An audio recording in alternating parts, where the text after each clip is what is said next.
मेरी प्यारी स्टूडेंट, आज पुनः कहानियों के दौर में इंग्लिश से जो हिंदी कहानी हम सीखते हैं और अपने वर्ड पावर इंग्लिश के नॉलेज को बढ़ाने का प्रयास करते हैं, उसी कड़ी में एक कहानी लेकर हम आपके समक्ष उपस्थित हो चुके हैं। और चलिए बिना टाइम गवाए इस कहानी को भी हम पढ़ना सीख रहे हैं। तो the merchant and the donkey कहानी का टाइटल है हमारा मर्चेंट यानी कि व्यापारी और गधा।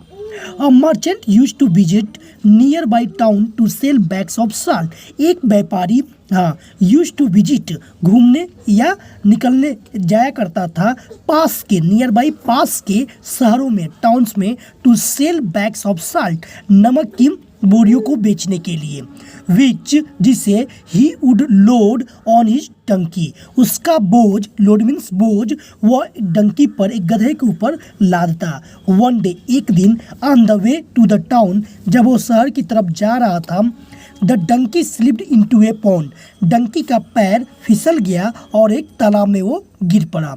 The merchant pulled him out तब व्यापारी ने उसे बाहर निकाला।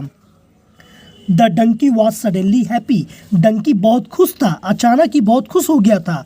It's load turned very light उसका भारी वजन बहुत हल्का हो गया था। सिंस चूंकि ऑलमोस्ट ऑल द साल्ट लगभग सभी नमक had dissolved into the water क्योंकि सभी नमक पानी में घुल गए थे।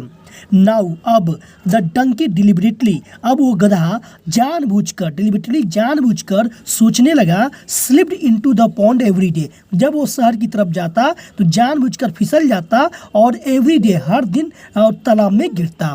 विथ टाइम समय के साथ साथ the master understood the donkeys plan उस मालिक को डंकी की योजना समझ में आ गई। सो इसलिए he decided to teach the donkey a lesson इसलिए उसने इस गधे को डंकी को एक पाठ सिखाने का निश्चय किया। द नेक्स्ट डे अगले दिन the merchant loaded his donkey with cotton bales instead of salt अगले दिन व्यापारी ने उसके नमक की जगह पर कॉटन बेल्स यानी कि रुई का गट्ठर उसकी पीठ पर लाद दिया। When the donkey fell into the pond और जब जानबूझकर वो गधा उस तालाब में गिरा, the cotton bells got wet तो वो रुई का गट्ठर काफी गीला हो गया and become very heavy और बहुत भारी हो गया। The donkey could not even get up now अब भारी बोझ के कारण वो गधा उठ भी नहीं पा रहा था because of the weight उसके वजन के कारण। Now you will never try to trick me अब तुम मुझे कभी भी चालाकी नहीं करोगे। द मर्चेंट लाफ्ड वह व्यापारी हंसने लगा। तो इस कहानी से हमें मोरल शिक्षा ये मिलती है,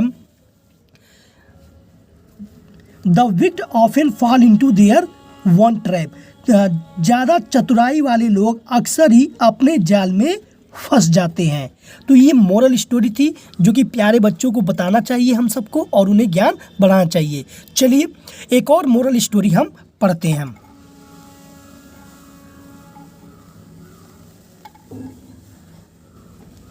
to friends and the bear दो दोस्त और भालू। ये छोटी छोटी कहानियाँ आपको इंग्लिश सीखने में मदद करेंगी। वन डे एक दिन टू यंग फ्रेंड दो युवा दोस्त Sujal and Piyush decided to visit a forest एक जंगल घूमने का निर्णय किया। They promise to help each other against any danger उन्होंने किसी भी खतरे के खिलाफ एक दूसरे की मदद करने का वादा किया। वाइल जबकि वॉकिंग थ्रू द फॉरेस्ट वह जंगल से जा रहे थे, a bear suddenly rushed at him तभी एक भालू अचानक उनकी तरफ दौड़ा। सुजल क्विकली रैन सुजल तत्काल में भागा एंड क्लाइंबेड ए ट्री और एक पेड़ पर चढ़ गया।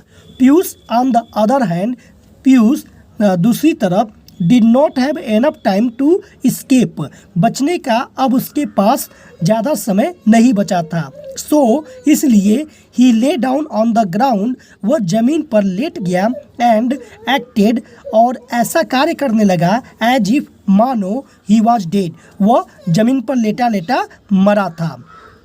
द बियर ग्रोल्ड लाउडली अब भालू गुर्राते हुए जोर से आया and came close to Piyush के नज़दीक एंड टू सुजल और सुजल इट अपेयर्ड ऐसा प्रतीत हुआ एज इफ मानो the bear was whispering in Piyush ear. Sujal को ऐसा लगा कि भालू ने उसके पीयूष के कान में कुछ कहा है। Piyush held his breath. Piyush अपने सांस को रोका रहा एंड केप्ट स्टिल, और वैसे ही पड़ा रहा। आफ्टर सम टाइम, कुछ देर के बाद, द बियर लेफ्ट, भालू वहाँ से चला गया। Sujal came down from the tree. Sujal पेड़ से नीचे आया एंड आस्क्ड पीयूष, और पीयूष से पूछा, What did the bear whisper in your ear? भालू ने तुम्हारे कान में धीरे से क्या कहा? Whisper मीन धीरे से कहना। The bear told me, तब to say stay away from selfish friend who run away at the time of danger, Piyush replied. तो पीयूष ने जवाब दिया कि भालू ने मेरे कान में कहा कि सेल्फिश फ्रेंड, स्वार्थी मित्रों से हमेशा दूर रहो। Who run away at the time of danger, जो खतरे की घड़ी आने पर छोड़कर भाग जाते हैं। तो इस कहानी से हमें ये शिक्षा मिलती है, मोरल है, have faith in God's plan.